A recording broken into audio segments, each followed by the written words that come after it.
Hello, I'm Professor Brian Boucher. Welcome back. In this video, we're going to take a look at some of the different methods that companies use to estimate the number for the expected bad debts during a period. We'll also talk about how bad debt expense and allowances for doubtful accounts show up on the statement of cash flows. And we'll talk about some methods that companies use to try to collect their accounts receivable more quickly. Let's get started. There are two basic methods that are used to calculate the amount of uncollectible accounts. I know accounting almost seems like Noah's Ark where there has to be two of everything. But anyway, the first method is called the percentage of sales method. This method estimates bad debt expense directly. And the way you calculate bad debt expense is you multiply either total sales or if you have it credit sales by an estimated uncollectible percentage to compute bad debt expense. So in other words, you take all of your credit sales, you estimate what percent of those you're never going to collect in cash. That's going to be your bad debt expense. We plug it into the T account and solve for the ending balance of allowance for doubtful accounts. The second method is called the aging of accounts receivable method. This method estimates the ending balance of the allowance for doubtful accounts directly. The way this method works is you multiply the accounts receivable on the balance sheet by estimated uncollectible percentages. Now it's called an aging method because the percentages are different based on how long the accounts receivable are outstanding. So for example, accounts receivable outstanding for less than 30 days will have a smaller percentage than accounts receivable that have been outstanding for more than 90 days. So once you multiply all the accounts receivable by the percent of them you expect not to collect, it'll give you an ending balance for allowance for doubtful accounts. You plug that into your T account and that'll allow you to solve for bad debt expense. Are you just teaching us two methods so that you will have more questions to ask on the exam? Which method do companies actually use in the real world? Yes, if you're a conspiracy theorist, you can assume there are multiple methods because accounting professors need more material for their exams. In the real world, companies can do either method, or they could do both methods and take an average. And the reason there are two methods is because you have a balance sheet and an income statement. So if you're going to estimate bad debts, you can either do it based on the balance sheet amount of receivables at the end of the period or the income statement amount of credit sales.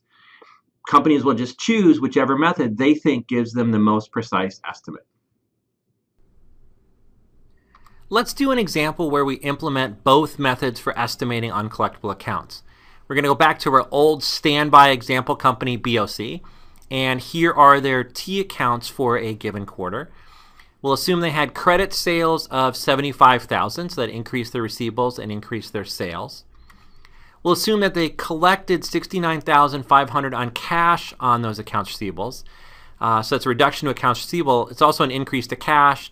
To save space, I left the cash T account off the screen. And during the quarter, they had write-offs of $500, so they reduced their accounts receivable and they reduced the allowance for doubtful accounts. Now, all that's missing is what is the bad debt expense during the quarter, and then what's the ending balance and allowance for doubtful accounts. The first method we're going to use is the percent of sales method. So BOC had credit sales of $75,000 during the quarter, as we just saw. They estimate that 2% of the credit sales will be uncollectible. So bad debt expense is going to equal the credit sales times this estimated uncollectible percentage. So that's $75,000 times 2%, or $1,500 of bad debt expense for the quarter. This method looks easy peasy. However, how shall we determine the estimated uncollectible percentage? You're absolutely correct that the formula is easy peasy, and the challenge here is really coming up with the estimated percentage of uncollectibles. There's three different factors companies could look at. One is what's their experience historically. So what are their recent experiences with defaults? Two is what's going on in the industry. So what are their competitors' experiences with defaults? And then three, what do they think is going to happen in the future? This is ultimately a forward-looking estimate. So if you think the economy is going to go into a recession, you would make the percent higher. If you think you're moving into a boom time, you would make the rate lower. But in the end, it's a lot more art than science, and companies generally have to tweak this rate every period based on changes in their experience and changes in what they think is going to happen in the future. Now that we have bad debt expense, we can calculate the ending balance for the allowance for doubtful accounts. So we plug in the $1,500 of bad debt expense, add that to the beginning balance, subtract the write-offs, and come up with an ending balance of $2,100 for allowance for doubtful accounts. Now let's do the same estimate using the aging of accounts receivable method. So what we're going to do in this case is start with BOC's accounts receivable, which are $15,000 at the end of the quarter. Then we're going to group these accounts receivable by age, in other words, how long they've been outstanding. So of these 15,000, 8,000 have been outstanding less than 30 days, 4,000 from 31 to 60 days, 2,000 from 61 to 90 days, and then 1,000 have been outstanding for over 90 days. Then BOC estimates an uncollectible percentage for each age group.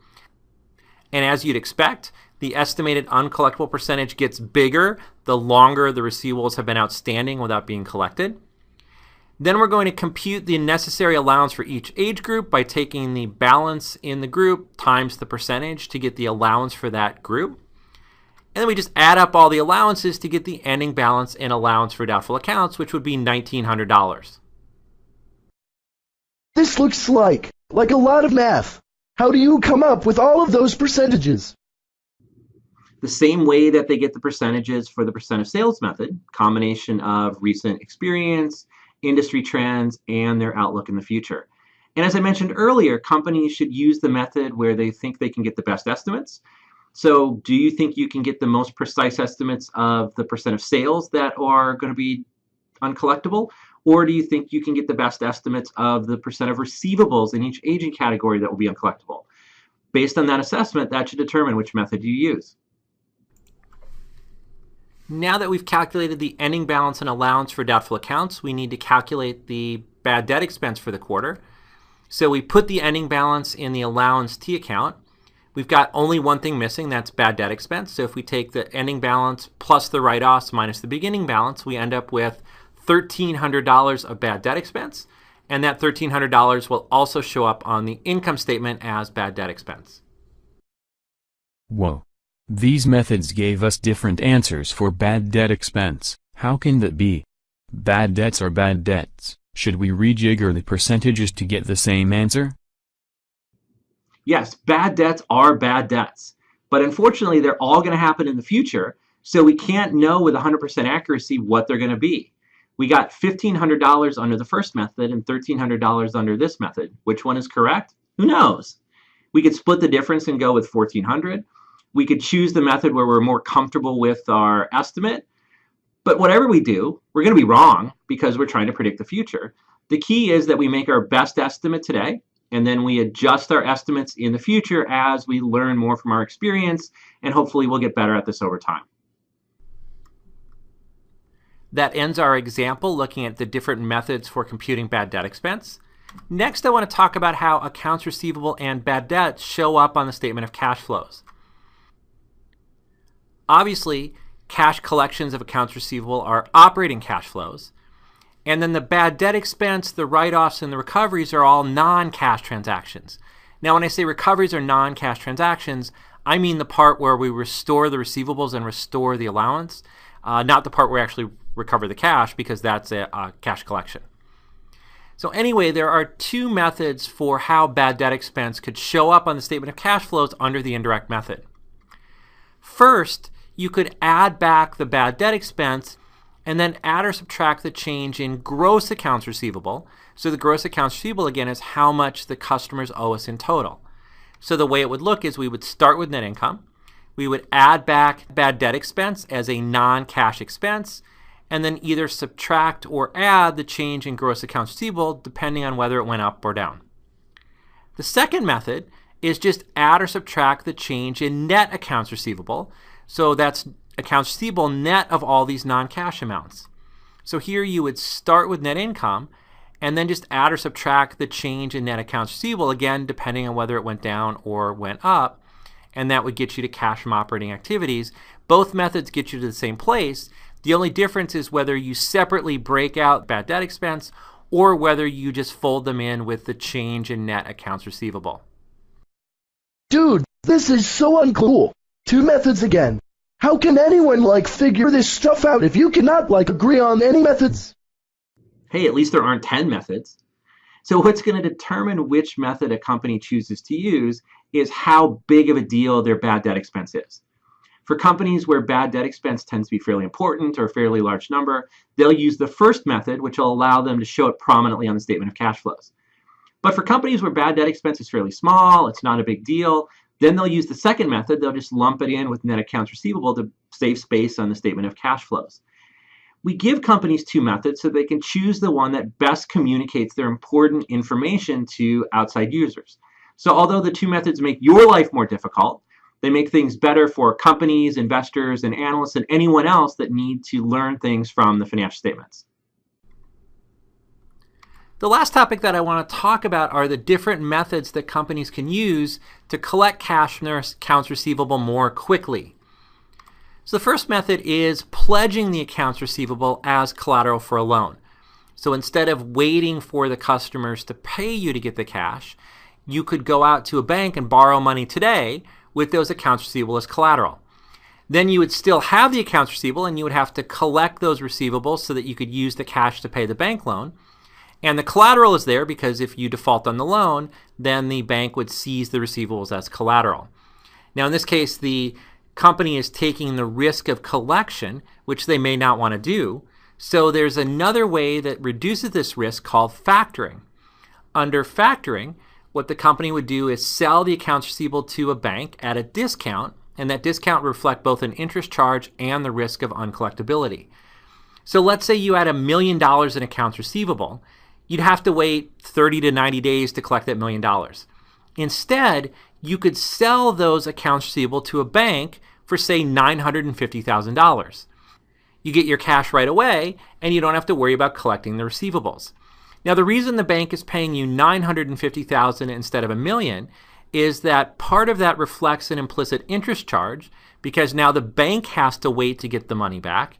And part of it reflects the risk of the receivables being uncollectible because the bank is now taking on that risk. And the longer the term of the receivables, the bigger the discount would be because there'd be a higher risk of not collecting them. So for really long-term receivables, companies will sometimes do what is called a securitization. Under securitization, the company sells the accounts receivable to a separate legal entity called a variable interest entity that's created for the sole purpose of securitizing the receivable. The VIE then borrows money from the investing public and then uses the proceeds to buy the accounts receivable from the parent. It's actually just like the first two methods. Instead of borrowing from a bank, you're borrowing from anyone in the investing public that wants to buy a share of the securitized receivable. Excuse me, but what the lamb are you talking about? What does any of this have to do with the price of fish? It doesn't have anything to do with the price of fish. Is that some kind of New Zealand expression I've never heard of before? Anyway, I realize that securitization is beyond the scope of the course. I teach it in my second year elective at Wharton, and it's incredibly complicated. In fact, I think I had to teach it for about 6 years before I fully understood it myself. But I think it's important to at least touch on because I would argue securitization had a pretty prominent role in causing the financial crisis of 2007, 2008, and 2009. I also wanted to highlight these ways that companies can try to get the receivables off their balance sheet and collect cash faster, and factoring and securitization are certainly big ways to do that. So maybe if I ever get around to putting my second year elective out there as a MOOC, then you can watch 17 hours of me talking about securitization accounting. Did I just offer to do another MOOC on securitization accounting? Ooh, I need to go back and edit that out. So we've wrapped up all the different topics about accounts receivable that I wanted to cover. And so what we're going to do in the next video is take a look at an example of a company's disclosures related to accounts receivable to see what kind of information we can pull out of those disclosures. I'll see you next video. See you next video.